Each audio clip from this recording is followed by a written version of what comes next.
Hi guys, and welcome to your daily tarot reading for Saturday the 19th of November 2022. Thanks for joining me. I want to use the Star Spinner Tarot today. I love this deck. I think I got it online somewhere. It's very quirky. Let me show you some of the cards.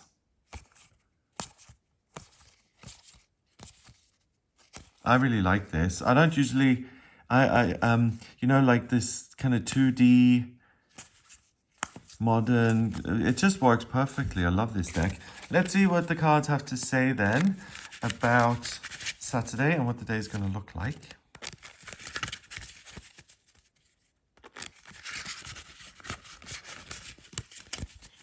Okay, first we've got the King of Chalices. Oh, so that's good news in terms of your relationships. Love is in the air. With this dragon here, there's also a sense of I'm willing to try again.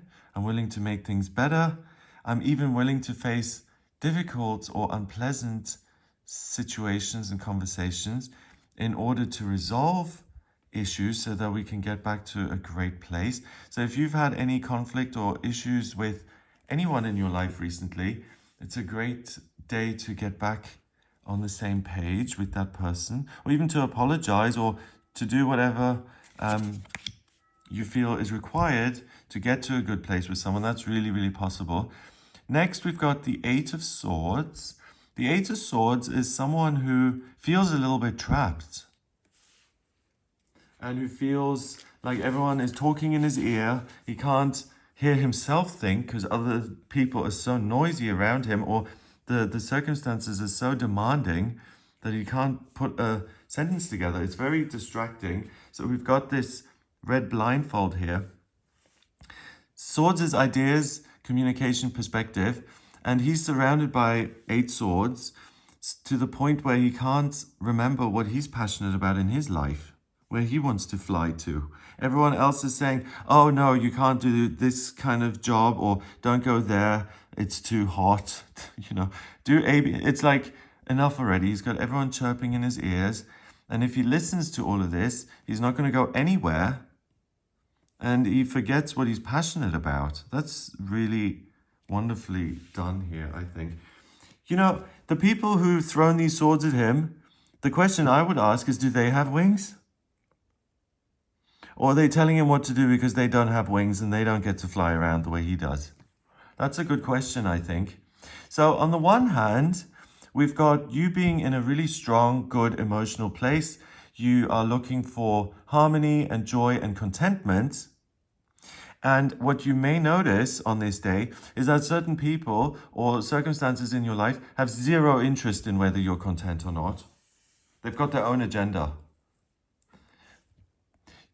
What I'm getting with this super charming dragon here is that you've got this really strong, nice ease and kind of like grace about you, where you don't then have to get into it with someone who's talking to you in a way you don't like or something you don't want to hear. You have this really wonderful ability to kind of get yourself out of that situation and to pursue the things that you do enjoy and that you are passionate about. So you're very good, you're very diplomatic. And even if you're in a situation which is super like challenging or something, by using your personality and your charisma and all of these things, you're even able to make someone who's trying to, I don't know, harm you or bully you or tell you what to do or suppress you or whatever negative thing it is or unpleasant thing it is that is happening, you'll be so pleasant about the whole thing that they won't even notice that you're leaving. You're super charming. Wow, I love that. So not only can you manage difficult situations here, but you can really manage relationships that are important to you. And if you've lost, if you're friends with someone and things have become problematic, like, one of the friends is maybe going through a midlife crisis or something, and the other friend has to put up with the behavior and it's not that great. You may start to forget, why you were friends to begin with, and it's like, this is just too problematic now. the King of Chalices, you'll be able to remember why you are friends, and you can even have a moment where you express that it has been maybe difficult to be around them for the last, or to express your true feelings. And I'm not even finishing that sentence because that kind of sentiment is very difficult to express in a way that then doesn't put the other person on the defensive, right? I mean, if you say to anyone, oh, we're such good friends, you've been a total nightmare for 2 years, but I still love you, they'll be like, what? What do you mean? I've been a nightmare for 2 years. So on this day, anything difficult like that needs to be delivered, you can deliver very well. Plus, you're able to get to the true loving root of any situation, and you're able to remember the good parts of everything. So you're very unlikely to let yourself be trapped by instructions or no's. Instead, I think you just, rather than looking at these, you just wait a moment, the ribbon floats away, you see where you want to go, and flap your wings and off you go. Final card. Okay, let's see what the final card is. This is interesting. Let's see. Final card. The Lovers. Oh, perfect. It couldn't be any better, right? Because the Lovers is the sixth card in the Major Arcana, and it's the fundamental theme, or this truth, the spiritual truth, that people can fall in love with each other. They can bring out the best in each other. They can absolutely just feel so connected to another person. I don't know. I'm not going to try and explain the concept of love. I'm not the expert, but I think the Lovers card is a very positive sign because it says that there is someone out there in the world who not only loves and understands you, but who is like someone who enriches your life and brings a lot of good stuff in.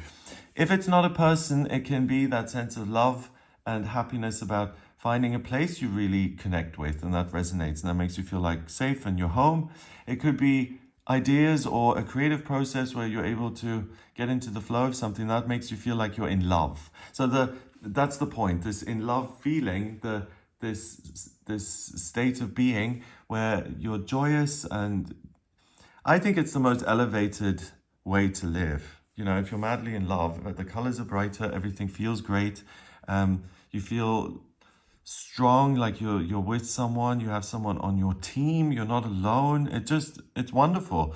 So this day is all about connecting and overcoming obstacles so that you can get to this place where you are free to love whoever you, I think these are two guys in this deck. So you're free to love whoever you want or how you want, or you know, like if you're from a family that's very conservative or something, and I don't know, you're from the, I don't know, Russian Alps, and you fall in love with someone from South Africa and your family don't love that connection, then you're free to do as you please. And please don't ever let then the requirements of the family or the society or your upbringing to rob you of something like that. So that's interesting because that's what the cards are saying. The potential for love is really there. You're coming across in such a wonderful, charming way that obviously it makes sense. You're putting your best foot forward. Other people are going to be attracted to you, and there's the potential to have a new, wonderful relationship begin here. The warning at the center is if your mum then comes in and says, listen, we are, Russian rock climbers or whatever, we don't date South Africans, then say, listen, mother, that's all very well, but, do one.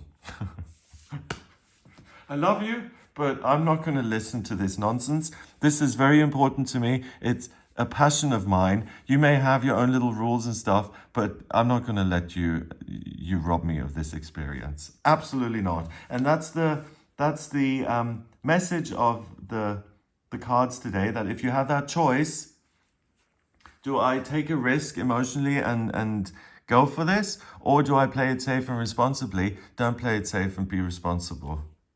It doesn't even have to be via other people. It can be like a personal choice you make. Like you're working in this one job, 9 to 5 maybe, or 60 hours a week or whatever.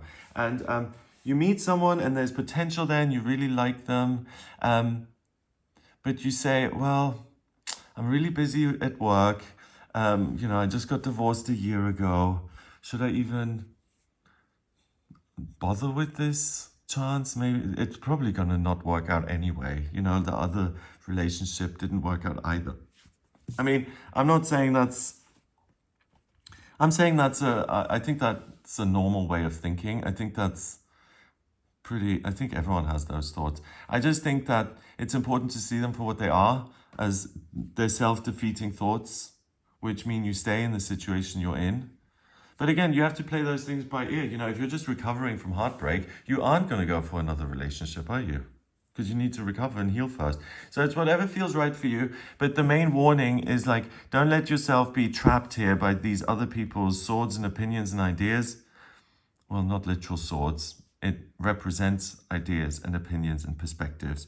So if someone has huge influence in your life and you really respect what they say, and you discover something amazing that you want for yourself, then either make sure that you're going to stick to what it is you love and you don't let yourself be influenced, or you decide that you don't mention this to people who you think are going to then slam it immediately. You know, if you have something you're happy about in life, something good happens, and you know that someone close to you would really disapprove, it doesn't really inspire you to tell them, does it? Because they're just going to like rain on your parade here. The Lovers card,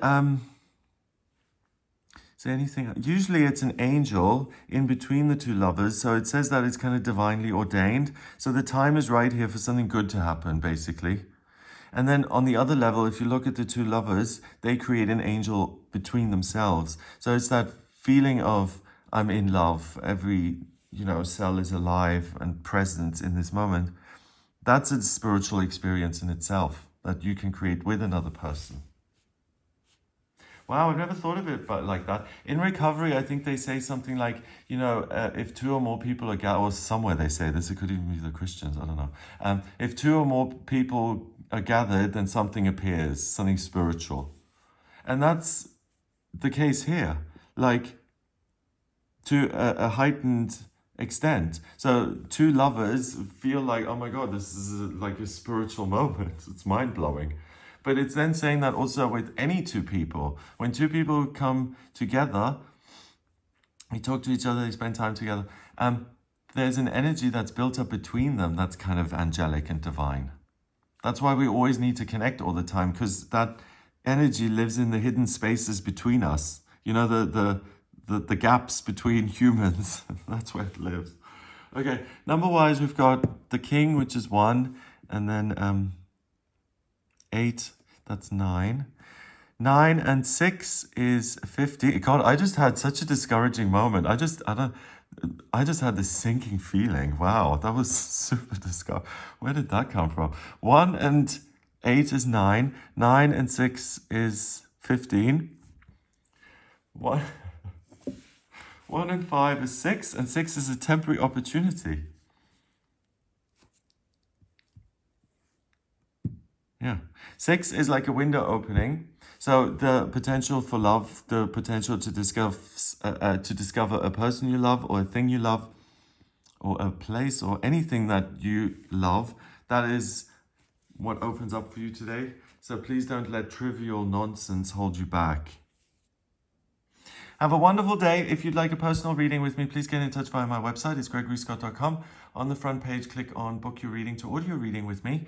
And if you like this video, then give it a thumbs up. Please hit subscribe and share the video online. Have an amazing day, and I'll speak to you tomorrow.